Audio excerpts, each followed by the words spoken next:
नमस्कार, स्वागत है आपका। आज का मुद्दा में मैं हूं आपके साथ शैलेंद्र चौहान और आज का मुद्दा में आज बात करेंगे नहीं टलेंगे चुनाव।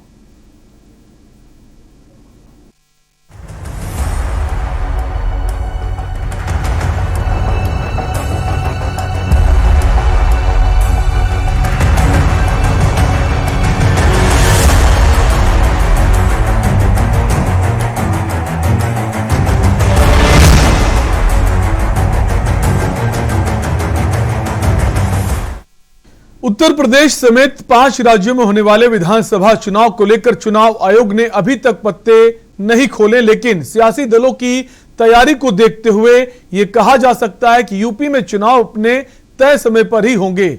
मंगलवार का दिन यूपी की सियासत में सबसे बड़ा दिन रहा, जहां एक तरफ 3 दिन के यूपी दौरे पर चुनाव आयोग की टीम ने लखनऊ में डेरा जमाया, तो दूसरी तरफ बीजेपी और सपा ने चुनावी सरगर्मी को बढ़ाते हुए एक दूसरे पर जमकर जुबानी वार किया और यह साफ कर दिया कि यूपी विधानसभा चुनाव 2022 के लिए कमर कस ली है। फिर चाहे चुनाव नए साल की शुरुआत में हो या फिर आगे, लेकिन जिस तरह से सियासी दल अपनी तैयारियों में जुटे हैं उससे संदेश भी साफ मिल रहा है, चुनाव टलने वाले नहीं है। इसी पर आज हम चर्चा करेंगे। उससे पहले ये रिपोर्ट देखिए।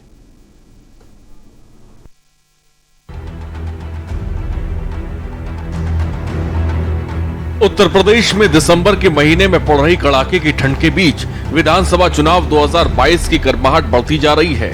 ओमिक्रॉन की वजह से 2002 में उत्तर प्रदेश समेत 5 राज्यों के विधानसभा चुनाव पर सस्पेंस बरकरार है, लेकिन चुनावी समर में सियासी दलों के बीच जुबानी जंग तेज है। उत्तर प्रदेश में मंगलवार का दिन सियासत के लिए खूब मुफीद रहा,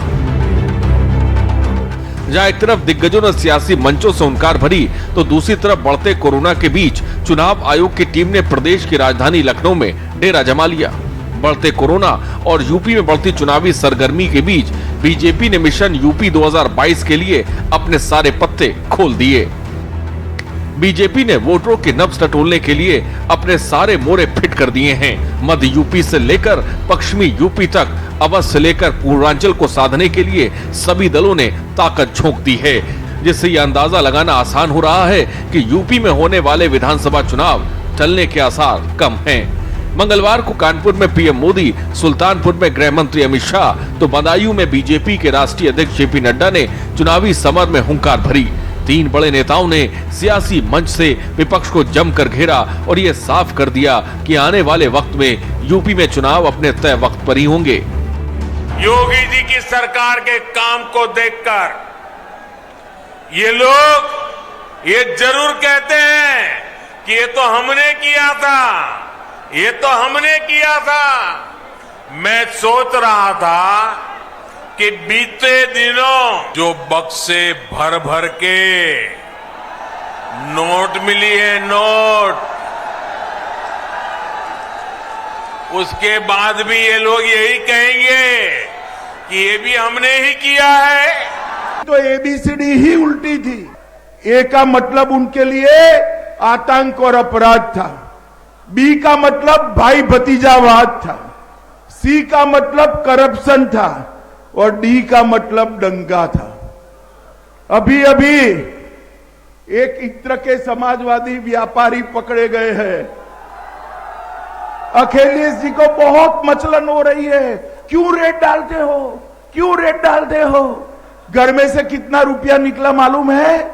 250 करोड़ रुपया निकला, 250 करोड़ रुपया।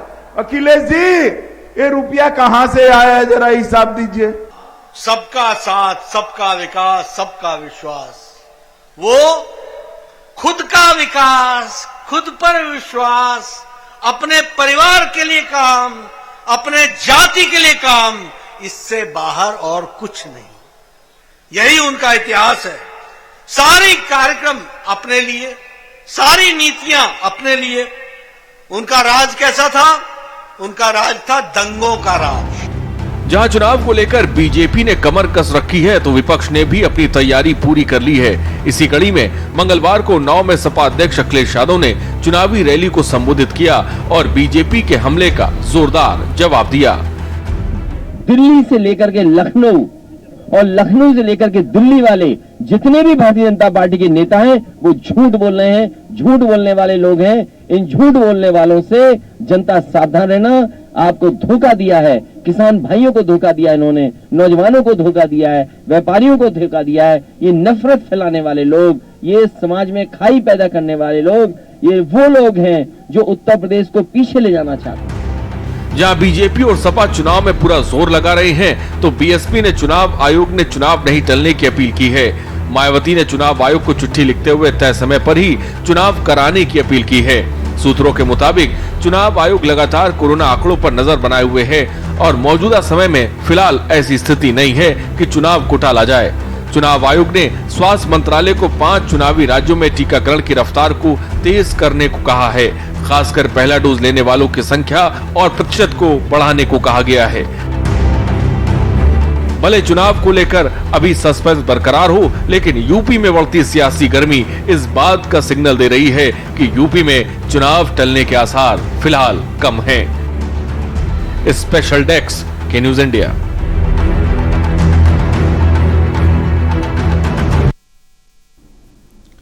तो भले ही अभी जो औपचारिक ऐलान है चुनाव आयोग ने ना किया हो, लेकिन जिस तरह से बैठकें हो रही हैं, अभी लखनऊ में वो चुनाव आयोग की पूरी टीम बनी हुई। इसके पहले स्वास्थ्य मंत्रालय के अधिकारियों के साथ बैठक हुई थी। तो उसके बाद जो चीजें निकलकर सामने आ रही, शायद चुनाव अब ना टाला जाए। लेकिन जो बयानबाजी आ रही है राजनीतिक पार्टियों के बड़े बड़े नेताओं की तरफ से, अगर समाजवादी पार्टी की बात करें तो उनके नेताओं का यह कहना है कि भाजपा डर गई है इसलिए वो चुनाव टाल रही है। लेकिन अगर बीजेपी की बात करें, जिस तरह से बड़े बड़े नेता इस वक्त उत्तर प्रदेश का दौरा कर रहे हैं, रैलियां कर रहे हैं, अगर आज की बात करें प्रधानमंत्री, गृह मंत्री और बीजेपी के राष्ट्रीय अध्यक्ष जेपी नड्डा भी यूपी में थे, तो उससे तो यह लगता है कि बीजेपी नहीं चाहती है कि चुनाव टलें। इसी पर हम बात करेंगे। हमारे साथ कई सारे खास मेहमान भी जुड़ेंगे और सबसे पहले आपका उनसे परिचय करा देते हैं। हमारे साथ अशोक राजपूत हैं, वरिष्ठ पत्रकार हैं। अशोक जी, स्वागत है आपका। पवन तिवारी हैं, कांग्रेस प्रवक्ता हैं। पवन जी, आपका भी स्वागत है। अनिरुद्ध प्रताप सिंह हैं, आम आदमी पार्टी के प्रवक्ता हैं। अनिरुद्ध जी, आपका भी स्वागत है। और डॉक्टर अरविंद गुप्ता हैं, समाजवादी पार्टी के प्रवक्ता हैं। अरविंद जी, आपका भी स्वागत है। साथ ही साथ आदेश शुक्ला, राजनीतिक विश्लेषक, भी हमारे साथ जुड़े हैं। आदेश जी, आपका भी स्वागत है। और कंचन द्विवेदी, बीजेपी की प्रवक्ता हैं। कंचन जी, आपका भी स्वागत है। सबसे पहले कंचन जी, आप ही से चर्चा की शुरुआत करेंगे। जैसे अब खबरें आ रही कि अब चुनाव आयोग जो औपचारिक घोषणा भी जल्द कर देगा कि चुनाव न टाले जाए। हालांकि उसने वैक्सीनेशन के जोर पर, वैक्सीनेशन तेजी से हो इसको लेकर जोर दिया है। लेकिन अगर समाजवादी पार्टी की बात करें, रामगोपाल यादव जो उनके राज्यसभा सांसद हैं, उन्होंने तो अभी पिछले दिनों बयान दिया था कि ये डर गई है बीजेपी, इसलिए ये कहलवा रही है। इलाहाबाद हाई कोर्ट के जो जस्टिस हैं शेखर यादव, उनसे कहलवाया जा रहा है कि चुनाव टाले जाएं। बात ये है ना कि अभी आप देख रहे हैं ओमिक्रॉन जिस टाइप से बढ़ रहा है, इन चीजों की गंभीरता ये लोग नहीं समझ रहे हैं, सीधा सीधा आरोप सरकार पर लगा देते हैं। ये बात तो आप समझ सकते हैं और जो भी चीजें हैं, जो भी जनता है उनको समझ रहे। जो लोग ओमिक्रॉन से पहले की जो कोरोना के वायरस आए हुए थे, 3 बार में जो वायरस आए, एक तो चलो अपने जो कंट्रोलिंग पावर था उससे लेकर के गुजरता था, तो धीरे धीरे चीजें होती थी। इसके बाद में दूसरी जो लहर आई, उसमें थोड़ा सा बात ये हुआ कि जो भी रफ्तार है वो सीधा रफ्तार से चलता था। लेकिन अब जो है ना ओमिक्रॉन, वो एकदम रॉकेट की तरह चल रहा है। और वो रॉकेट ना लोगों को कितनी परेशानी दे सकता है, हमारी यूपी में भी सभी राज्यों में आ चुका है, धीरे धीरे फैल रहा है। तो इससे बचने के लिए ये थोड़ा सा, क्योंकि जब जान है तो फिर जहान है, सब कुछ हो जाएगा अगर जान है, और जान ही नहीं है तो फिर न चुनाव होने हैं ना कुछ भी होना है। तो कुछ ध्यान रखना चाहिए। जो कंट्रोलिंग पावर था उससे लेकर के गुजरता था, तो धीरे धीरे चीजें होती थी। इसके बाद में दूसरी जो लहर आई, उसमें थोड़ा सा बात ये हुआ कि जो भी रफ्तार है वो सीधा रफ्तार से चलता था। अब जो है कंचन जी, आपकी आवाज आ रही है? अपनी बात पूरी कर सकते हैं। हाँ, आवाज आ रही है। आवाज आ रही है मुझे जी। वहाँ क्या तो कंचन जी, तो हम ये माने कि जो भारतीय जनता पार्टी है वो इस पक्ष में है कि चुनाव जो है अभी कुछ समय के लिए टाल दिए जाएं, जान है तो जहान है। नहीं, ये चुनाव आयोग का ही निर्णय होगा और जो वो लोग निर्णय लेंगे हमारा भी वही निर्णय होगा जो जनता के पक्ष में हो। हम ऐसा कुछ भी नहीं चाहते हैं कि हमारी जनता सुरक्षित रहे, हमारा देश सुरक्षित रहे, हमारा प्रदेश सुरक्षित रहे, और इसके पक्ष में जो भी बात रखी जाए वो हमें मंजूर। ठीक है, डॉक्टर अरविंद क्या कहेंगे? आप लोग कह रहे हैं कि जो सरकार भारतीय जनता पार्टी जो डर गई है, अखिलेश यादव की जो रैलियां हो रही, उस रैलियों में जो जनसैलाब उमड़ रहा है, उससे डर कर अब ये इलाहाबाद हाई कोर्ट के माध्यम से ये संदेश देने की कोशिश है। देखिए, एक बात बताऊं आपको, शैलेंद्र जी, कोई बहुत बड़ी बात नहीं है। आज जिस तरीके से मैं न्यूज सुन रहा था, माननीय प्रधानमंत्री जी, माननीय गृह मंत्री जी, इस तरीके से लोग झूठ बोल रहे हैं, जैसे कन्नौज के इत्र वाला जो प्रकरण चल रहा है, अच्छे से पता है कि जो समाजवादी इत्र है वो पुष्पराज जैन पम्मी जी का है, और उसे आप पीयूष जैन करके आप पीयूष जैन के साथ जोड़ रहे हैं। तो आप ये देखिए कितना दुर्भाग्य है हमारे इस देश का कि इतनी बड़ी पोस्ट पे बैठे हुए सर्वोच्च लीडर जो है वो बिना तथ्यों को जाने और समाज में एक बिल्कुल बड़ी सभा में बात कह रहे हैं। अब आते हैं हम लोग कोरोना का और इस टाइम जो इलेक्शन का परिप्रेक्ष्य उसके ऊपर। देखिए, सीधी सी बात यह है, भारतीय जनता पार्टी के कोरोना के साथ अब हमें जीना होगा, निश्चित तौर पे आप माने चलिए, लेकिन भारतीय जनता पार्टी किसी भी तरीके से कोरोना के साथ फाइट करने में सक्षम नहीं, क्योंकि यथा दृष्टि तथा सृष्टि। जब दृष्टि में कोई चीज होगी तभी उसका सृजन आप कर सकते हैं। जब इनकी दृष्टि में कोरोना से ऑक्सीजन से कोई मरा ही नहीं, ऑक्सीजन की कमी से कोई नहीं मरा, तो सीधी सी बात यह है कि कोरोना से फाइट क्यों करेंगे भाई? मेरा जो प्रश्न है वो इनके ही मुख्यमंत्री, इनके ही स्वास्थ्य मंत्री ने सदन में कहा है कि कोरोना के समय में दूसरी लहर में हमारे यहाँ ऑक्सीजन की कमी से कोई नहीं मरा। जब आपके यहाँ कोरोना हमसे मरा ही नहीं कोई ऑक्सीजन की कमी से, तो आप तैयारी क्या करेंगे? मैं इनसे पूछना चाहता हूं, अच्छे से आपको पता है कि एक डॉक्टर बनाने में कम से कम 12 से 14 साल लगते हैं। आप बात करते हैं हमने साहब इंस्टीट्यूट की शुरू कर दी है, मेडिकल कॉलेज की शुरू कर दी है, इसका शुरू कर दिया। साहब अभी आपने बिल्डिंग बनाई है, अभी आप डॉक्टर नहीं बना पाएंगे। डॉक्टर बनाने के लिए आपको 12 से 14 साल लगेंगे ही लगेंगे। तो क्या कौन कोई ऐसी वैकल्पिक व्यवस्था है जिससे हम कम समय में ज्यादा डॉक्टर हम बना लें? कोई ऐसी व्यवस्था हम तैयार करें जिससे कि जो एक आधारभूत इलाज है वो हमारी जनता को मिल जाए। लेकिन इनका इसलिए फर्क नहीं पड़ता, इन्हें केवल सत्ता की ललक है, इन्हें केवल सत्ता चाहिए, चाहे वो उत्तर प्रदेश की जनता को कितनी भी बड़ी कीमत चुकानी पड़े। आज हमारे राष्ट्रीय अध्यक्ष जी ने स्पष्ट तौर पे कहा है कि चुनाव आयोग जो निर्धारित करेगा हम उसे सहर्ष स्वीकार करेंगे और उसके हिसाब से ही चलेंगे। आज बात यहाँ पे आती है, अरविंद जी आज बैठक भी हुई है, अरविंद जी आज बैठक भी हुई है। चुनाव आयोग ने अलग अलग राजनीतिक पार्टियों के जनप्रतिनिधियों के साथ बैठक की। समाजवादी पार्टी का कहना है कि वो चुनाव टालने की उसमें फेवर में नहीं है, वो चाहती चुनाव अपने समय पर हो। देखिए, आज हमारे राष्ट्रीय अध्यक्ष जी ने, शायद आप देख रहे होंगे, तो उन्होंने स्पष्ट तौर पे कहा है कि देखिए जो चुनाव आयोग निर्धारित करेगा वो हम करेंगे। देखिए, सीधी सी बात है, ये इलेक्शन का समय, भारतीय जनता पार्टी चाहती है कि जो है हम रैलियां करते रहें, दूसरी विपक्षी पार्टियां जो है वो रैलियां ना करें। दूसरी एक सबसे बड़ी चीज है, इसमें आप शक नहीं है कि अखिलेश जी के जो रैलियों में जो अपार जनसमूह किसने मना किया अखिलेश जी को रैली करने से? अगर सीएम योगी आदित्यनाथ रैली कर रहे हैं तो अखिलेश जी भी रैली कर रहे हैं। और अगर आप ये कैसे कह सकते हैं अगर चुनाव आगे टलते हैं तो बीजेपी के लोग रैली करेंगे, अखिलेश यादव रैली नहीं करेंगे? देखिए, मैं आपको बताऊं, अभी से बहुत सी ऐसी जगहें पे आ रही हैं, बहुत से ऐसे आयोजन हो रहे हैं जहां पर निरी बंदिशें लगाई जा रही हैं। आप, मैं एक चीज इनसे पूछना चाहता हूं, आज आपने जो है देखिए कोरोना जो ओमिक्रॉन आया ना, इसके भी 2 टाइप हैं, एक बीजेपी फेवर टाइप है, एक बीजेपी नॉन फेवर टाइप है।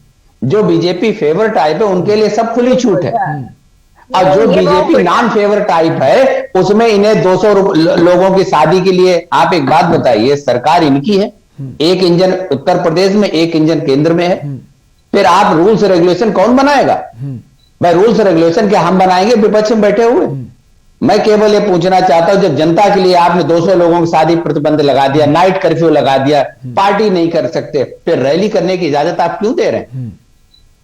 देखिए, सीधी सी बात यह है, इन्हें कोई चिंता नहीं है जनता की, इन्हें केवल ये है कि साम दाम दंड भेद इन प्रकार कैसे भी हो, बस हमें सत्ता मिलनी चाहिए, इसकी कीमत चाहे जनता कितनी भी भुगते। ठीक है। अनिरुद्ध जी हमारे साथ बने हैं आम आदमी पार्टी से। अनिरुद्ध जी, अगर जैसा सामने आ रहा है कि चुनाव शायद अब ना टाले जाए, जैसा कि बैठक हुई है, औपचारिक घोषणा हालांकि नहीं हुई है, लेकिन जो बयानबाजी बड़े बड़े नेताओं की सामने आ रही है, समाजवादी पार्टी की अगर बात करें, उसका कहना है कि बीजेपी डर गई है, इसलिए कोशिश में है कि चुनाव टाले जाएं और थोड़ा सा और वक्त मिल जाए। कितना सही मानते हैं कि क्या आम आदमी पार्टी भी ऐसा ही सोचती है? देखिए भाई, सबसे पहले तो आपको और के न्यूज के दर्शकों को मेरा जय हिंद, जय बुंदेलखंड। और आज बड़ी ही खुशी का विषय है कि देश में तामझाम की राजनीति को छोड़कर काम की राजनीति को चुनना शुरू कर दिया गया है, और उसका उदाहरण है चंडीगढ़ में आम आदमी पार्टी की विजय। रहा सवाल भारतीय जनता पार्टी का, तो उनके लिए तो मैं कहना चाहूंगा कि अंधा बांटे रेवड़ी चीन चीन के दे, क्योंकि इनके लिए जब इनके टैबलेट बटने होते हैं, बड़ी बड़ी रैलियां होने होती हैं, तब ये कोरोना को छुट्टी पर भेज देते हैं। और जहां इनको लगता है कि इनके चुनाव पे असर पड़ने वाला है, वहां पर इनका कोरोना जो है वापस आ जाता है। मैं पूछना चाहता हूं, अगर ये कोरोना को लेकर इतना ही सीरियस है, तो जो नीट पीजी के डॉक्टर छात्र जो मांग कर रहे हैं, उसको पूरी क्यों नहीं कर रहे हैं? क्योंकि कोरोना टाइम में आखिर लड़ाई कौन लड़ेगा? कोरोना वॉरियर हमारे डॉक्टर्स लड़ेंगे, हमारा इंफ्रास्ट्रक्चर लड़ेगा। आप वो बात मत करिए। आप इनसे पूछिए कि भाई चंदा चोरी क्यों करी, भाई आप उसका जवाब मत पूछिए। आप इनसे पूछिए कि भाई जल शक्ति मिशन में घोटाले में क्यों घोटाला किया, आप वो मत पूछिए। इन सारी बातों का एक मूल तोल निष्कर्ष निकाला जाए तो उससे साफ पता चलता है कि भारतीय जनता पार्टी। लेकिन अनिरुद्ध जी, आरोप हैं जो चंदा चोरी जैसा आप कह रहे हैं कि जमीन घोटाला भी कोई आरोप साबित नहीं हो, जब तक आरोप साबित ना हो जाए तब तक आप किसी पार्टी पर इस तरह के इल्जाम नहीं लगा सकते। बात करना चाहूंगा कि आपने बोला कि आरोप साबित होने में, पर आरोप को साबित और सिद्ध कौन करेगा जब उन आरोप तो न्याय, उसके लिए न्यायपालिका बैठी ना, न्यायालय है, वहां आरोप साबित होंगे अगर आप सही हैं। या फिर ये कहें कि आम आदमी पार्टी जो है उसका न्यायिक व्यवस्था से विश्वास उठ चुका है। मेरा और आम आदमी पार्टी का न्याय व्यवस्था पर 100% तो कुछ चीजें जो है वो कोर्ट पर छोड़ देनी चाहिए, खुद कोर्ट नहीं बनना चाहिए। हमारे साथ कांग्रेस से भी बने हुए हैं, प्रवक्ता है पवन तिवारी जी। पवन जी, चुनाव टालने की जो बात अब तक आ रही थी, अब ऐसा लग रहा है जो बैठकें हो रही हैं उससे कि अब चुनाव नहीं टाले जाएंगे, लेकिन जो विपक्षी पार्टियों का यह कहना है कि बीजेपी की कोशिश थी कि चुनाव टाले जाएं, कितना सही है? देखिए, माहौल तो उन्होंने ऐसा ही बनाया था। चुनाव आयोग एक संवैधानिक संस्था है, वो अपना काम करेगी और वो हमें अपेक्षा भी है कि वो बिल्कुल निष्पक्ष होकर करेगी। लेकिन जो इनकी प्रशासन व्यवस्था है, जिस तरह इन लोगों ने शुरू किया माहौल बनाना ओमिक्रॉन को लेकर, तो जनता के मन में संशय जरूर आया। जैसे कि दरवा अगर विपक्ष कोई रैली करना चाहता तो पवन जी, ओमिक्रॉन का माहौल बीजेपी ने नहीं बनाया। ओमिक्रॉन एक वेरिएंट है जो साउथ अफ्रीका से शुरू होकर इंडिया में आया है। अब आप ये भी कहेंगे बीजेपी ओमिक्रॉन लेकर आई है? कमाल है। वहां ओमिक्रॉन चल के आ जाता है। नहीं, आएंगे अनिरुद्ध जी, आएंगे एक एक करके आपके पास भी आएंगे। पवन जी अपनी बात कही। हाँ, देखिए, ओमिक्रॉन अगर फैलता है या आने की संभावना है तो सरकार की जिम्मेदारी है उसकी समुचित व्यवस्था करे, उत्तर प्रदेश के लोगों के जान माल की सुरक्षा करे। लेकिन जिस तरह 2 दिन पहले इकाना स्टेडियम में योगी जी का 1.5 लाख लोगों को इकट्ठा करके प्रोग्राम करना और 26 को मेरी मैराथन थी 10:90 से, उसकी अनुमति ना देना, निषाद पार्टी को रमाबाई अंबेडकर पार्क में रैली करने की अनुमति देना और कांग्रेस 2 महीने से अनुमति मांग रही है ना देना, तो इस तरह का जब प्रशासन पक्षपात करेगा तो भाजपा की रैली होगी तो उसमें ओमिक्रॉन नहीं प्रभावित कर पाएगा, और विपक्ष की कोई रैली होगी, कांग्रेस की रैली होगी तो उसमें ओमिक्रॉन आ जाएगा। उससे जनता, अगर ओमिक्रॉन से खतरा है तो पवन जी आप ये मानते हैं कि जो बीजेपी है वो प्रियंका गांधी से डर गई है, ये माने? बिल्कुल डरी हुई है। और आज इकाना में आप देख लीजिए, आज उन्होंने दबाव में इकाना में अनुमति दी। आप देखिए किस तरह से लड़कियों ने प्रियंका जी के गांधी के नारे के साथ लड़की हूं लड़ सकती हूं, पूरा सैलाब उमड़ा। तो अनुमति दी ना, अनुमति दी ना, अब ये कह रहे अनुमति ही नहीं दी। अनुमति इकाना में हम लोगों को 26 को प्रोग्राम होना था, अगर 26 को प्रोग्राम की अनुमति मिलती तो इससे 5 तो आप ये नहीं सोचिए। अगर ये प्रशासन तय करता है कब अनुमति देनी कब नहीं देनी है, ऐसा तो है नहीं कि आपको अनुमति दी नहीं गई। झांसी में तो तमाम सारी जो लड़कियां हैं महिलाएं हैं वो दौड़ती नजर आई, और सरकार झांसी भी उत्तर प्रदेश में ही आता है, झांसी कोई अलग जिला नहीं है, अरे भाई अलग राज्य नहीं है। नहीं, झांसी में लखनऊ में 26 को अनुमति क्यों नहीं दी? ये सवाल अब प्रशासन से पूछिए ना, प्रशासन ने अनुमति क्यों नहीं दी? उन्होंने कहा कि धारा 44 लगी है और पैंडेमिक ओमिक्रॉन को देखते हुए प्रशासन ने अनुमति दी, और 2 दिन बाद ओमिक्रॉन खत्म हो गया, 2 दिन बाद ओमिक्रॉन भाग गया और इन्होंने अनुमति दे दी। ऐसा नहीं है। विपक्ष के प्रोग्रामों को प्रभावित करना भारतीय जनता पार्टी की आदत बन चुकी है। उनको डर है कि अगर ये लोग प्रोग्राम करेंगे और अपनी बातें जनता तक पहुंचाएंगे तो जनता, और वैसे भी इनको 2022 में जनता नकारने जा रही, इनकी चला चली की बेला है। और ये आएंगे कंचन जी, आपके पास आएंगे। पवन जी की बात पूरी हो जाने दीजिए। वैसे तो मेरा नाम पंकज है, पवन नहीं है। मैं पंकज तिवारी हूं, प्रवक्ता हूं। माफ कीजिएगा जी पंकज जी।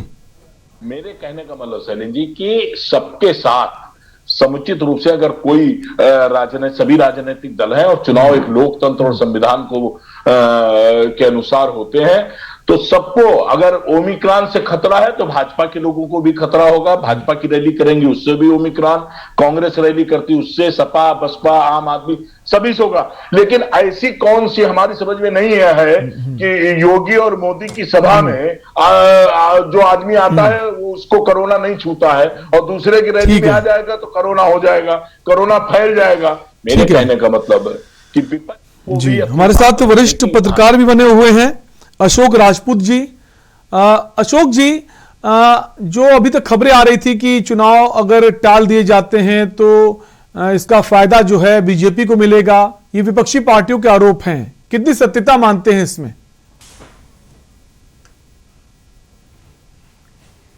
शैलेंद्र जी, विपक्ष को विपक्ष की भूमिका निभाए तो ज्यादा अच्छा लगता था। विपक्ष भारतीय जनता पार्टी के उस पर मैदान पर उसी पर अपने खेलने को आ गई है। ये खुद विपक्ष पूरी तरह से ट्रैप हो जा रहा है। ये इनको भी बचना चाहिए, इनकी राजनीति क्लियर होनी चाहिए, इनके विषय ही क्लियर होना चाहिए।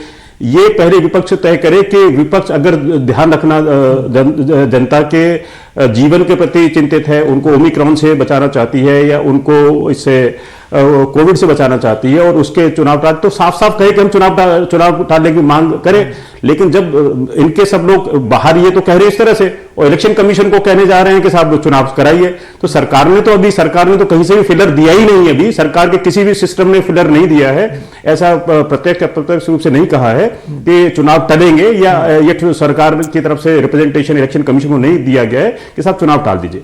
देखिए बंगाल में चुनाव हुए, इलाहाबाद हाईकोर्ट के जो जस्टिस हैं शेखर यादव, उनकी तरफ से जब ये कहा जाता है तो चीजें आगे बढ़ती, उसके पहले कहीं ऐसा कुछ नहीं था। उसके पहले ये लग रहा था कि ओमिक्रॉन आ चुका है, कोरोना के केसेस बढ़ रहे हैं, आशंकाएं जाहिर की जा रही थी। जब इलाहाबाद हाईकोर्ट के जस्टिस शेखर यादव बात कहते हैं, और शेखर जी को लेकर यह भी कहा जाता है इसके पहले की जो उनकी टिप्पणियां हैं वो कहीं ना कहीं बीजेपी की जो विचारधारा है उससे मेल खाती हैं। शैलेंद्र जी, ऐसा है कि जब लोकल बॉडीज के इलेक्शंस हो रहे थे उस समय भी जुडिशरी की तरफ से, उससे भी इलाहाबाद हाई कोर्ट की तरफ से आया कि साहब चुनाव टाल दीजिए। एक प्रक्रिया जब शुरू हो जाती है तो आप ऐसा नहीं कह सकते हैं। दूसरे आश्चर्य की बात है, जिस आर्टिकल का उन्होंने सेक्शन 28 का हवाला दिया है, मैंने लीगल लोगों से बातचीत की, उन्होंने कहा सब सेक्शन 28 में कोई आप एडवाइस ऐसा कुछ कह ही नहीं सकते। एक स्वायत्तशासी संस्था है, वह उन स्थितियों का आकलन करने के लिए उसके लिए स्वतंत्र है। तो जुडिशरी ने कैसे करके, आश्चर्य उससे बचना चाहिए था। उनको ये कहना चाहिए था इलेक्शन कमीशन देखे इस विषय को, देख ले, जो चाहे विधिक रूप से कहना, ये ऐसा उनको ऐसा टालने की और ऐसा कोई एडवाइस नहीं देनी चाहिए थी। अब जुडिशरी है, इलेक्शन लेकिन अब तो जो विपक्षी पार्टियां हैं वो तो इलेक्शन कमीशन पर भी सवाल उठाती है। उनको कहते हैं इलेक्शन कमीशन जो है वो भी सरकार के इशारों पर काम करती है। ठीक है, हमारे साथ आदेश शुक्ला जी बने हुए हैं, राजनीतिक विश्लेषक हैं। आदेश जी, अब जो चुनाव टालने की जो बात सामने आ रही थी, शायद अब वो चुनाव ना टलें, जैसा कि अंदर खाने से खबर आ रही है, औपचारिक घोषणा इसकी नहीं हुई, लेकिन जब ये खबरें आई चर्चा में, उसको लेकर विपक्षी पार्टियों का कहना है कि बीजेपी की कोशिश है चुनाव टालने की। अगर बीजेपी की कोशिश है तो बीजेपी तो पूरा जोर लगा रही है। आज ही उत्तर प्रदेश की अगर बात करें तो अमित शाह, जेपी नड्डा, प्रधानमंत्री लगातार रैलियां कर रहे हैं, उनको लग रहा है समय कम है, जितना रैलियां कर सकते हैं, जितने लोकार्पण परियोजनाएं कर सकते हैं कर लें। तो बीजेपी कहां इस कोशिश में कि चुनाव टाले जाएं? नहीं शैलेंद्र जी, आपने सर आऊंगा आपके पास। तो नमस्कार जी। हम लोग के सीनियर जर्नलिस्ट, हाँ, अशोक जी ने जो बात एक कही कि सारी पार्टियां चुनाव कराने को तो कह रही हैं कि तैयार हैं, लेकिन बैकडोर से जा रही हैं, इलेक्शन कमीशन के पास जाती हैं, बोलती चुनाव होने चाहिए, लेकिन अपनी रैलियों के जरिए, अपने माध्यम के जरिए वो टीवी डिबेट्स में ये कह रहे हैं कि चुनाव नहीं होने चाहिए। बीजेपी का और समाजवादी पार्टी का, सबका देखिए, चुनाव आयोग स्वतः संस्था है, उसको अगर लगता होगा कि चुनाव टाले जाएंगे तो चुनाव टलेंगे और उसको रोका नहीं जा सकता है, क्योंकि वो आज से नहीं बनी हुई, वो हमेशा से काम करती आ रही है। इससे पहले भी चुनाव होते, लेकिन अभी तक कोई ऐसा एक आकलन नहीं आया है जिससे देश में कोई इमरजेंसी लगी हो, चुनाव आयोग तब टालता है चुनाव। चुनाव आयोग टालने के और भी कई रीजन है, ऐसे नहीं टाल देगा कि एक समय है, एक समय होता है, विधानसभा की बैठक होती है, विधानसभा की कार्रवाई होती है, एक समय उसका निर्धारित होता है, हर चीज का समय निर्धारित है। जैसा कि अशोक जी बीच में कह रहे थे कि पार्टियां चुनाव कराना चाहती हैं और बैकडोर से कह रही है कि हम कराना चाहते हैं लेकिन साहब विरोध भी करेंगे।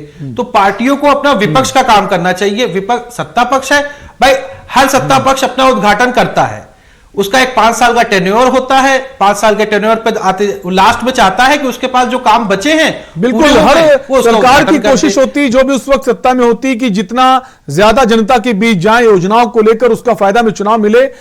एक ब्रेक के लिए रुकेंगे, आप सभी मेहमान हमारे साथ बने रहिए और ब्रेक के बाद वापस आएंगे तो जो अधूरी बात है आदेश जी की, हम चाहेंगे वो उसे पूरा करें।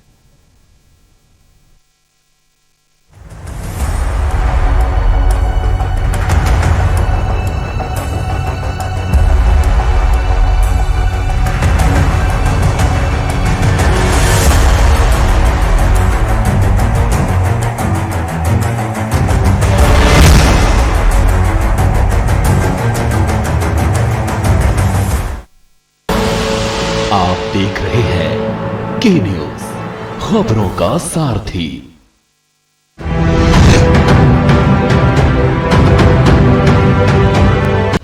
2017 से पहले भय, भ्रष्टाचार और जातिवादी के लिए बदनाम उत्तर प्रदेश को माननीय मुख्यमंत्री योगी आदित्यनाथ जी ने अपनी ईमानदार सोच और दमदार काम से उत्तम प्रदेश बनाया है। योगी सरकार में प्रदेश में हुए बड़े बदलावों को किसानों से नौजवान तक और शहर से गांव तक महसूस किया जा सकता है। डबल इंजन की सरकार ने विकास के रथ पर सवार उत्तर प्रदेश को नई पहचान दी है। 4.5 साल में नए भारत में नए यूपी का जन्म हुआ है।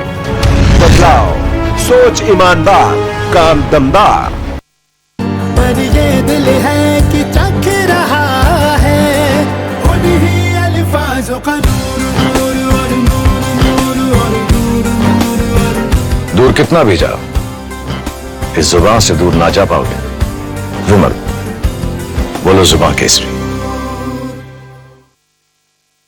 जब पशुओं को मिलेगा प्यार और मिल्को मोर पशु आहार तो दूध बहेगा, मुनाफा बढ़ेगा। मिल्को मोर पशु आहार। उत्तराखंड में बढ़ रहे पलायन और बेरोजगारी की समस्या से निजात पाने के लिए राज्य सरकार द्वारा पंडित दीनदयाल उपाध्याय गृह आवास होम स्टे योजना संचालित की जा रही है। योजना अंतर्गत पर्वतीय क्षेत्रों में अधिकतम 15 लाख और मैदानी क्षेत्रों में अधिकतम 7.5 लाख रुपए की सब्सिडी, साथ ही ब्याज में भी पहले 5 साल तक 1 से 1.5 लाख रुपए तक छूट दी जा रही है।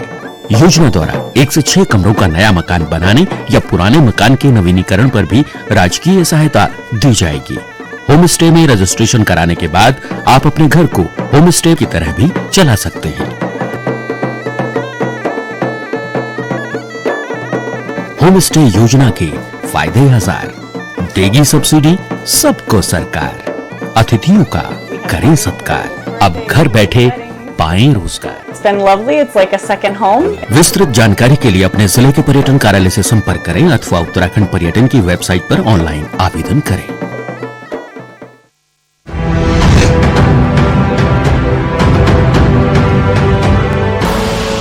आप देख रहे हैं के न्यूज, खबरों का सारथी।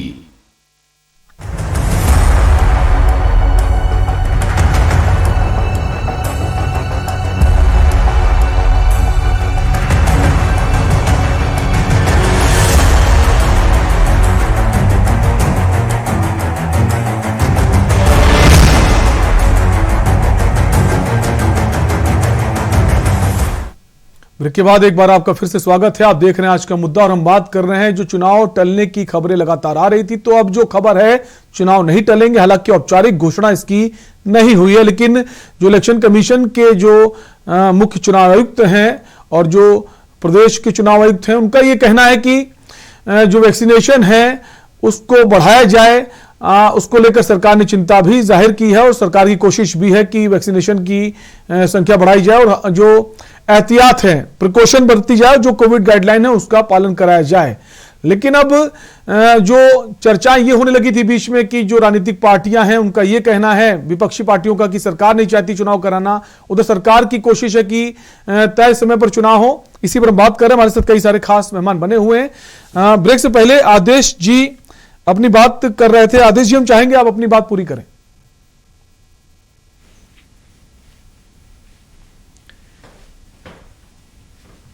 देखिए, इलेक्शन कमीशन चुनाव टालेगा नहीं टालेगा ये 2-3 दिन में क्लियर हो जाएगा, सीधी सी बात है।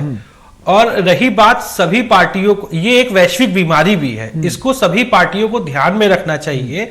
और सभी प्रत्याशी जैसे अपनी अपनी हिस्से की भीड़ लेके पहुंचते हैं रैलियों में, तो वो प्रत्याशी भी कम से कम, समय ठंड का माहौल है, मास्क प्रोवाइड कराएं, ग्लव्स पहनवाएं, तब उनको वहां ले जाएं तो चुनाव हो जाएंगे। मुझे लगता है अगर ऐसा करेंगे तो एक मैसेज भी अच्छा जाएगा। और हमारा देश, भारत देश एक सुंदर देश है।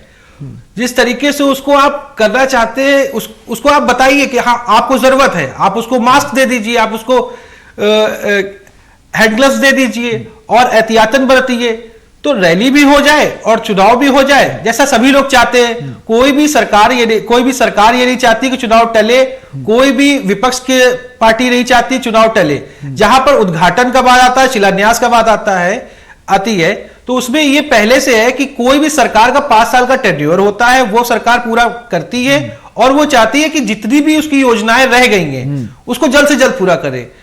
अच्छा, बीजेपी इधर थोड़ी जल्दबाजी इसलिए करती दिख रही है क्योंकि उसके 2 साल कोरोना में कहीं ना कहीं उसका एक वो भी हुआ है कि उसकी योजनाएं पूरी नहीं हो पाई थी, तो उसने थोड़ा जोर लगाया, अपनी योजनाएं पूरी कर रही है और जनता के बीच जा रही है। ठीक है, लेकिन आदेश जी, जो आपने बात कही कि मास्क लगाएं, लेकिन मास्क कैसे लगाएं जब रैलियों पे बड़े बड़े नेता पहुंचते हैं, मंचों से भाषण देते हैं, उसके बाद जनता से बोलते हैं कि आप भी हमारे साथ बोलिए। अब नारेबाजी भी करवाते हैं और मास्क भी लगवाएंगे, तो कैसे संभव होगा? मास्क लगवा लें, नारेबाजी करवा लें। कंचन जी बनी हुई काफी देर से कुछ कहना चाह रही थी। कंचन जी, हम चाहेंगे अपनी बात कही। नहीं, मास्क नारेबाजी नहीं रुकेगी। जी चौहान जी, मैं बात करूंगी। अगर जिस प्रकार से कहा जा रहा है कि चुनाव के पिछले पंचायत चुनाव में ही हम सब लोगों ने देखा कि जब ये लोगों के इल्जाम और आरोप प्रत्यारोप होने लगे तो चुनाव हुए और उसका परिणाम पूरी जनता को भोगना पड़ा। और मैं समाजवादी प्रवक्ता की बात करूं तो जैसा कि अखिलेश जी हमेशा जिद पर अड़े रहे कि वैक्सीन नहीं लेंगे, यानी कि देश की जनता को भी उन्होंने बहकाया। बाकी आदरणीय योगी जी और मोदी जी के भरोसे पर सभी लोगों ने इतनी बड़ी संख्या में वैक्सीन ली, तो उसमें बहुत सारे लोगों की बचत भी है। लेकिन अब इनकी जिद की वजह से इनकी पत्नी और इनके बच्चे उसका परिणाम भोग रहे हैं, तो उनकी जिद की बात है। और दूसरी बात, अभी भी आम आदमी पार्टी के प्रवक्ता ने भी बोला कि एजेंसियां इनके उस पर इशारों पर काम कर रही है। तो जब इनको एजेंसियों पर ही भरोसा नहीं है तो फिर देश की जनता को इन पर क्या भरोसा होगा, वो सोचने वाली बात है। चंडीगढ़ ने बता दिया है, चंडीगढ़ ने बता दिया कि कांग्रेस की बात, मैं अपनी बात आएंगे अनिरुद्ध जी, आएंगे आपके पास भी आएंगे। भाजपा के मेयर को आया, भाजपा की आएंगे अनिरुद्ध जी, आपके पास भी आएंगे। जनता को विश्वास है आम आदमी पार्टी, इनको चुप कर रही है। आएंगे अनिरुद्ध जी, आपके पास आएंगे। जी जी। कांग्रेस की मैं बात करूं, जैसे कि कांग्रेस के प्रवक्ता ने भी बोला, तो पहले तो जैसे कि मैं लड़ सकती हूँ और लड़की हूँ वाला सिस्टम है, तो प्रियंका जी से कहिए कि वो इससे ओमिक्रॉन से ना लड़े, वरना जनता मर जाएगी। अगर इससे लड़ने की बात है और लड़ना ही है, उन्हें बहुत शौक लग रहा है, तो पहले वो अपने उस विधायक से लड़े जो विधानसभा में स्त्रियों के लिए, महिलाओं के लिए, लड़कियों के लिए अभद्र भाषा का प्रयोग करते हैं, वरिष्ठ नेता होकर। कंचन जी, बीजेपी को भी चाहिए कि वो अपने नेताओं से लड़े। अगर सुब्रमण्यम स्वामी के ट्वीट की बात करें तो उन्होंने ट्वीट के जरिए तमाम सारी बातें कही। उन्होंने कहा कि अगर लॉकडाउन लग जाए तो हैरान मत होना, जो इस साल की शुरुआत में नहीं हुआ वो अगले साल की शुरुआत में हो जाएगा, और पर्दे के पीछे से। तो इसको क्या समझें? आपकी पार्टी के नेता ही पार्टी के खिलाफ ऐसी बातें करते हैं, तो विपक्षी पार्टी अगर कहती है तो क्या गलत कहती? इसमें चिंता की कोई बात नहीं है। ये अभी औपचारिक जो भी चीजें हैं उसको देखा जाएगा। फिलहाल मैंने इनकी बात पर जो लड़ने वाला बड़ा शौक है, तो पहले लड़ना अपने आप से ही शुरू करना चाहिए। और एक बात मैं कह दूं कि हमारे तरफ से चुनाव की पूरी तैयारियां चल रही हैं। ना हम रुक रहे हैं, ना हम डर रहे हैं, ना हम ये चाहते हैं कि चुनाव हो क्योंकि, और ना ही हम ये चाहते हैं कि चुनाव ना हो, क्योंकि हम पूरी तैयारी में हैं। और बस हमारा केवल एक ही निर्णय और एक ही सोच है कि किसी भी प्रकार से जनता का कहीं पर भी नुकसान नहीं होना चाहिए, क्योंकि हमारा भारत देश है। यदा यदा हि धर्मस्य ग्लानिर्भवति भारत अभ्युत्थानमधर्म स्थितप्राज्ञः। अरे तो रात को आप लॉकडाउन लगा देते हैं 11 बजे से सुबह 5 बजे तक के लिए। रैलियों में आप इतनी ज्यादा भीड़ बुला रहे हैं, तो आपको फैसला भी तो लेना चाहिए कि रैलियों पे भीड़ ना हो। रैली ही करना बंद कर दीजिए जब तक इलेक्शन हो। सोशल मीडिया के जरिए वर्चुअल रैली कर लीजिए, लोगों को जोड़ लीजिए, उनके घरों से जोड़ लीजिए, जनप्रतिनिधि जो है उनको। ये मुझसे सवाल है ना चौहान जी? जी आप ही से, सरकार से जो गाइडलाइंस तो सरकार तैयार करेगी ना। तो इसके लिए जैसा कि मुझे अलग से बोलने की जरूरत नहीं है। आपने खुद ही बताया कि मीटिंग्स हो रही हैं और कोई भी निर्णय अकेले सरकार नहीं ले सकती। उसके लिए चुनाव आयोग की जरूरत है, विपक्ष की जो भी कमेंट बाजियां हैं उनकी जरूरत है। सभी को लेकर के चलना पड़ता है, देखना पड़ता है। किसी बिल्कुल, और उम्मीद करते हैं हम सभी लोग की चुनाव आयोग ये फैसला भी ले, अगर चुनाव नहीं टालता है कम से कम ये तो फैसला ले कि जो रैलियां बड़ी बड़ी हो रही हैं उनकी संख्या को भी कम किया जाए, क्योंकि जनता के बीच जो संदेश जा रहा है वो गलत जा रहा है। उनका कहना है शादियों में तो आप सीमित संख्या कर देते हैं और रैलियों में तो आप असीमित हैं। 1 लाख, 2 लाख, 3 लाख तक लोगों के लाने के लिए टारगेट सेट किए जाते हैं। जो जनप्रतिनिधि हैं, जो पदाधिकारी, उनसे कहा जाता है आपकी जिम्मेदारी है, आप 50,000 लाइए, आप 10,000 लाइए। इस तरह से हो रहा है, उस पर भी लगाम लगनी चाहिए। अनिरुद्ध जी देखिए, मुझे एक मिनट दिया जाए अनइंटरप्टेड। मैं ये बोलना चाहूंगा कि कितनी निर्लज्जता से हमारी भाजपा की चुनाव की बात कर रही थी, और इन्हीं के योगी जी ने पंचायत चुनाव में मरे हुए शिक्षकों का सम्मान तक नहीं कर पाया। उनको एक वाजिब वो भी नहीं कहा कि हाँ इतने लोग मरे हैं, वो भी कहने से ये कतराते रहे। दूसरी बात, इनकी जो कोरोना के साथ जो भी इन्होंने बातचीत करी हो कि रात को 11 बजे से कोरोना चलना शुरू करेगा, सुबह 5 बजे वापस भाजपा के दफ्तर में बैठ जाएगा। मैं ये पूछना चाहता हूं कि इनकी रैलियों में कोरोना क्यों नहीं फैल रहा? और सबसे पहली बात मैं ये कहना चाहूंगा कि आम आदमी पार्टी संविधान में और एजेंसियों में पूर्ण विश्वास रखती है, और साथ ही एजेंसियों का जो निर्णय आएगा उसका सम्मान करेगी। पर यह भी कहना चाहती है आम आदमी पार्टी हर चुनाव के लिए पूरी तरह से तैयार है। भाजपा के लिए अगर कोई एक विकल्प है तो वो सिर्फ और सिर्फ आम आदमी पार्टी है। और रहा सवाल हमारी भाजपा की प्रवक्ता तारी ने जो पुलिंदे बांधे भाजपा के, तो उसकी सच्चाई सिर्फ इतनी है कि आज शिक्षकों का वर्ग इनसे नाराज है, आज युवाओं का वर्ग इनसे नाराज है, आज गृहिणियों का वर्ग इनसे नाराज है। कहां नौकरियों देने की वादे किए थे इन्होंने छात्रों से, और आज कहां चने और टैबलेट बांटते हुए घूम रहे हैं। तो इनको सोचना चाहिए कि आज ये किस स्थिति में आ गए। और दूसरी सबसे इंपॉर्टेंट बात मैं ये कहना चाहूंगा कि एजेंसियों की बार बार जब आप बात छेड़ते हैं उससे साफ पता लगता है कि आप कितने डरे हुए हैं कि एजेंसी के ऊपर कोई भी कटाक्ष होता है वो कटाक्ष आप अपने ऊपर लेते हैं, क्योंकि आपको पता है कि आपके दामन में चोर है, आपकी चोर की दाढ़ी में तिनका है। कि साफ बात सबको पता चल रही है, और उत्तर प्रदेश की जनता इस निर्लज्ज सरकार को, इस दमनकारी सरकार को हटाने के लिए पूरी तरह से तैयार है, और केजरीवाल मॉडल को उत्तर प्रदेश में लाने के लिए तैयार है। लेकिन आप ही की पार्टी के जो नेता है संजय सिंह, राज्यसभा सांसद, वो जाकर अखिलेश यादव से मुलाकात करते हैं। दूसरी तरफ आप लोग कहते हैं अकेले विधानसभा इलेक्शन में जाएंगे, तो आपकी पार्टी का ही रुख जो है स्पष्ट नहीं है और आप बीजेपी को चुनौती दे रहे हैं। ठीक है डॉक्टर अरविंद, ठीक है डॉक्टर अरविंद, अपनी बात कहिए। देखिए, यहां पर हम लोग जो बात कर रहे हैं, सही बात तो ये है कि हमारी जो बीजेपी के प्रवक्ता हैं, इन्होंने धर्म की ने सही जानकारी ही नहीं। धर्म का अर्थ है सत्य, और सत्य का अर्थ है धर्म। धर्म जो सत्य बोलता है वही धर्म है, और जो असत्य बोलता है वो अधर्मी है। तो अब अपने अपने गिरेबान में झांक के देख ले कितना ये सत्य बोल रहे हैं, पहली चीज। दूसरी चीज मैं आपको बताऊं, माननीय अखिलेश जी ने, डॉक्टर अरविंद, अगर धर्म की जानकारी ना होती तो 2014, 2017, 2019 तो लगातार इलेक्शन तो बीजेपी जीत रही है, और धर्म इनका मुख्य एजेंडा भी होता है। इससे नकार नहीं सकते हैं, बीजेपी भी इसे स्वीकार करती है। मैं आपको बताऊं, मैं धर्म को तो सीधी सी बात है कि अगर आप धर्म के रास्ते पर चल रहे हैं तो फिर सत्य बोलिए। और आज एक चीज आपको बता दूं, काठ की हांडी जो है बार बार नहीं चढ़ेगी, आप निश्चित मानी चलिए।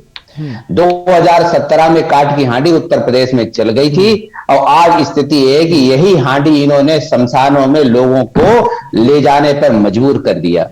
मैं कोरोना की दूसरी लहर की बात आपको बताऊं, इन्होंने शिक्षक जो पंचायती चुनाव की बात कर रहे थे, 3050 सीटें हैं उत्तर प्रदेश में, 665 सीटों पर भाजपा जीती है, 756 पर समाजवादी पार्टी जीती है और 1100 निर्दलीय जीते हैं। अब आप समझ लीजिए 10-20% से भी कम इनका जो है परसेंटेज रहा है। जिलाध्यक्ष की अगर बात करें, जिलाध्यक्ष जो है वो तो बीजेपी के ज्यादा है।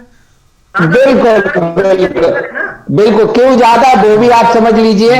जब प्रशासन ने गुंडागर्दी करी, उन्होंने किसी को नामांकन तक नहीं करने दिया और बिल्कुल एक तरीके से निर्लजता। ये कह सकते हैं डॉक्टर अरविंद, ये कह सकते हैं कि समाजवादी पार्टी ने अच्छी फाइट लड़ी, जिला पंचायत इलेक्शन में समाजवादी पार्टी ने अच्छी फाइट लड़ी, और ये भी कह सकते हैं कि कोरोना काल में जो अव्यवस्थाएं थी उससे भी नाराजगी जनता के बीच रहती है, और वो नाराजगी क्या अब बनी रहेगी या फिर उसको कम करने की सरकार ने कोशिश की है?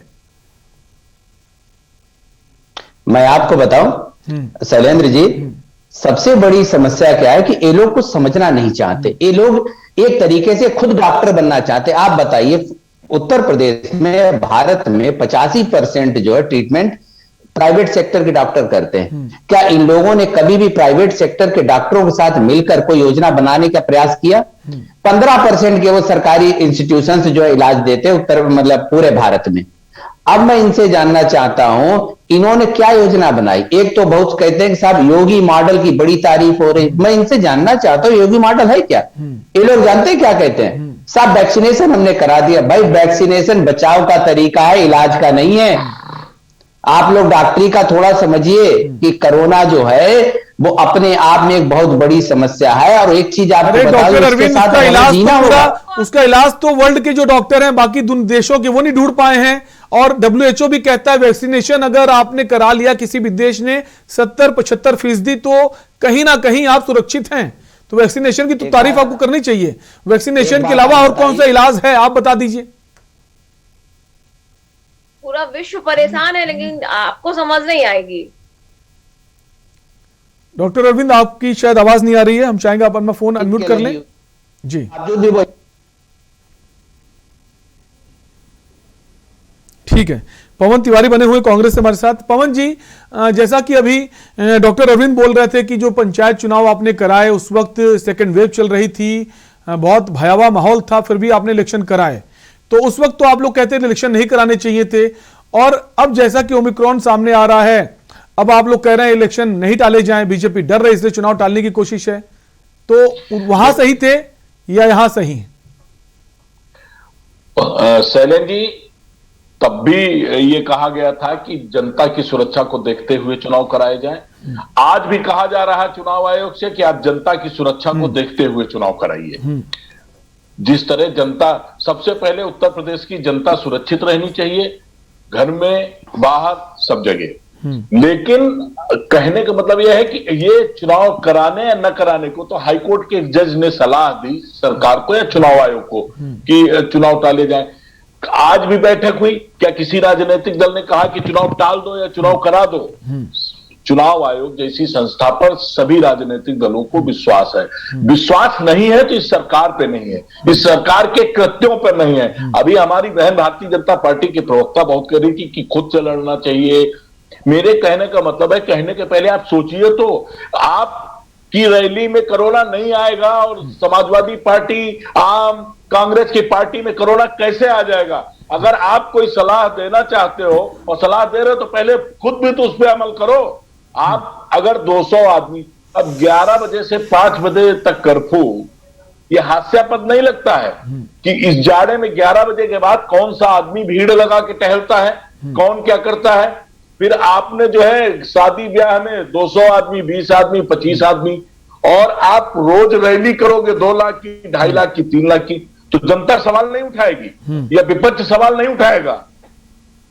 एक कोई तरीका अपनाए सरकार या चुनाव आयोग। जब तक सरकार है, सरकार को सोचना चाहिए, और जब चुनाव आयोग आचार संहिता लग जाए तो चुनाव आयोग को ये सोचना चाहिए कि कैसे पहले प्रदेश सुरक्षित होगा और उसमें निष्पक्ष चुनाव कैसे होगा। चुनाव आयोग निर्णय लेगा, सारी विपक्ष की पार्टियां हो या सत्ता पक्ष उसका अनुपालन करेगी। लेकिन देश और प्रदेश की जो सुरक्षा है वो प्राथमिकता के तौर पर है, और सुरक्षा के बाद ही ये आपको फैसला लेना होगा कि चुनाव अगर कराए जाएं तो कैसे कराए जाएं, गाइडलाइंस क्या होंगी।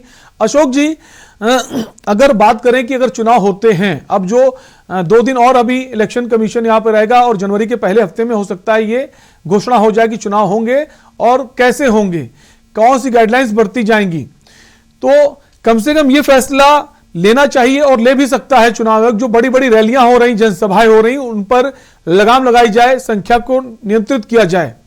तो यह माने कि जो जितना समय अब मिलेगा सरकार को, खासकर भारतीय जनता पार्टी को, तो वो चाहेगी कि पूरा होमवर्क और जितने भी लोकार्पण के काम बचे हैं, जितनी घोषणाएं करनी है, वो जल्द से जल्द कर लें।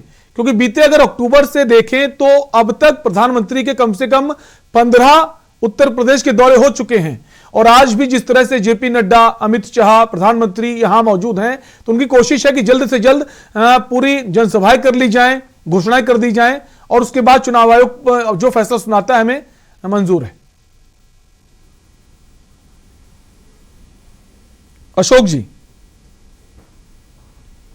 हेलो जी जी जी शैलेंद्र जी, स्थिति ये है कि जैसे बसपा ने साफ साफ कहा है कि चुनाव होने चाहिए, दूसरी पॉलिटिकल पार्टी सीधे आज तक अभी इलेक्शन कमीशन को जाके नहीं कहा है कि साहब चुनाव कब होने चाहिए। दूसरे केंद्रीय स्वास्थ्य सचिव को और इलेक्शन कमीशन ने आपस में कम्युनिकेट करके कहा है कि राज्यों को भी कम्युनिकेट किया है कि वैक्सीनेशन होना चाहिए और उसकी चिंता करिए। जब ये सब स्थितियां बता दी गई हैं तो उसके बाद, जबकि ये भी याद रखना चाहिए शैलेंद्र जी, उत्तर प्रदेश में ही चुनाव नहीं हुए, 5 राज्यों को चुनाव हो रहे हैं। पंजाब में भी हो रहे हैं, हरियाणा में भी हो रहे हैं, गोवा में भी हो रहे हैं, उत्तराखंड में भी हो रहे हैं, इधर भी हो रहे हैं। अब इलेक्शन कमीशन इन राज्यों में 4 राज्यों में घूम के आया है, वह अपनी स्थिति को एसेस के ग्राउंड रियलिटी को जान पाया, ग्राउंड जीरो जन का है, जनप्रतिनिधियों से मिल पाया है, अधिकारियों से उन्होंने स्टेटस लिया है। अभी उसके बाद लौट करके केंद्रीय गृह मंत्रालय से और स्वास्थ्य विभाग से जो उनकी डोजर आएगा उसको आकलन करेगा, उसके बाद होगा। रही बात यह कि उनकी सत्ता पक्ष का कार्यक्रम है, सरकार के कार्यक्रम कोई सरकार किसी भी दिन कभी रुकी नहीं है। 365 दिन सरकार काम करती है, सरकार कभी किसी कारण से नहीं। सरकार कोरोना में भी काम कर रही थी, सरकार कोरोना नहीं होता तो सामान्य स्थिति में भी काम करेगी। राजनीतिक दल उसमें कितना एक्टिव रहते नहीं रहते। भारतीय जनता पार्टी सीधे सीधे आरोप लगा रही है कि समाजवादी पार्टी के लोग गायब थे।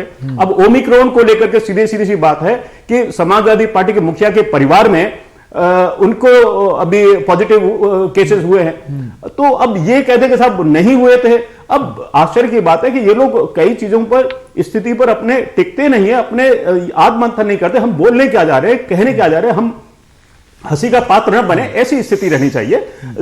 चुनाव को अब 4.25 साल हो गए, अभी आपको कौन लॉजिक है ये आप ऐसी मतलब राष्ट्र में जब बंगाल में चुनाव हो चुके हैं, अन्य राज्यों में चुनाव करा के आ चुके हैं, तो वही गाइडलाइंस होंगी।